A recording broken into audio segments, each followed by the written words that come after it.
What happens when life hits you with unemployment and sleepiness? You stop playing Minecraft.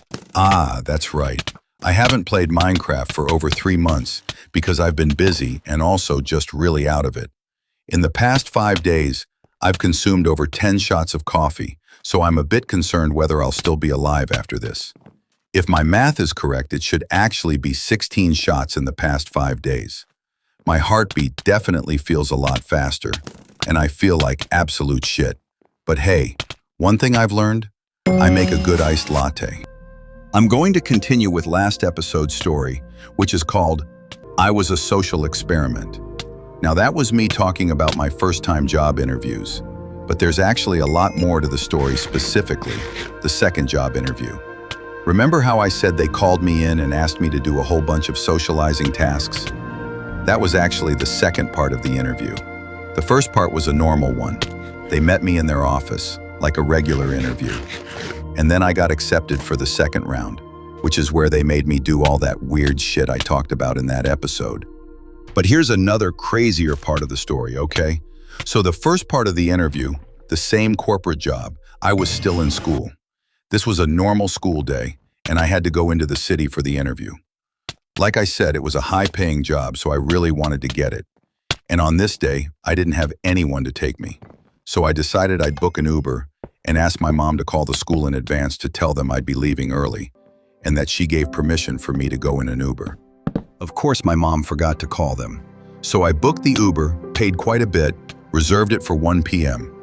Around 12:30, I said, "Okay, let me leave school and go get changed across the street." There was a gas station, so I thought I'd change. I go to the receptionist and tell her I need to leave. She's confused because my mom didn't call. And I was honest, I said I was leaving in an Uber. She looked so skeptical and couldn't let me leave. If I lied, it would have made me look suspicious, even though I didn't have any bad intentions. I kept trying to call my mom. Nothing. I'm thinking, oh great, now I'm screwed. I just paid all this money to reserve an Uber, and I'm most likely going to lose it. How am I going to get to the interview? 20 minutes of running back and forth later, calling, waiting, stressing. Finally, the principal saw me and said, "It's fine." He literally said, "I trust you. I'll take full responsibility."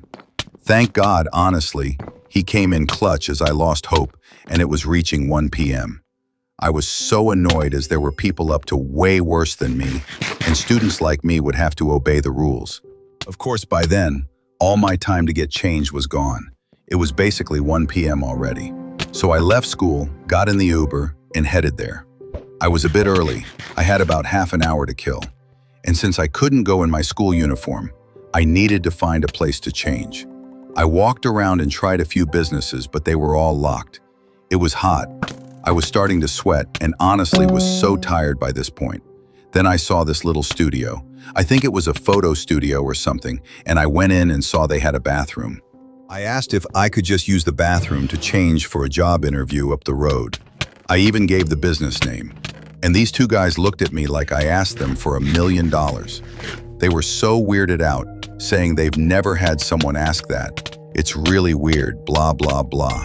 And I'm just standing there like, please just say yes or no. I don't have time for this. They kept rambling, over-explaining how we're a business and this is strange. I started trying to politely escape because I seriously did not have time. And a part of me was like, okay, I get it. Then another guy walks out and finally goes, "There's a mall nearby. You can change there."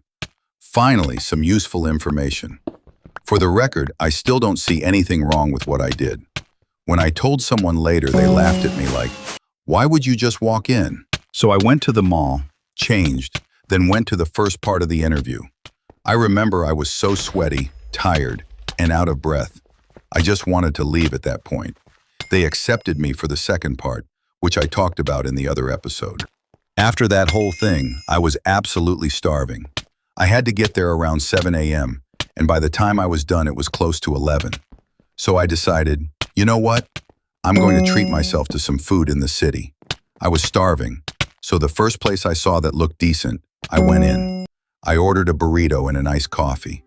I can't remember if I didn't look at the menu properly or if it wasn't clearly written, but holy shit, I took one bite of that burrito, and first of all, it was vegetarian. No meat. Second of all, it had beetroot and carrots in it. I just stared at my plate like, no fucking way. I was starving. I paid an arm and a leg for this, because city prices.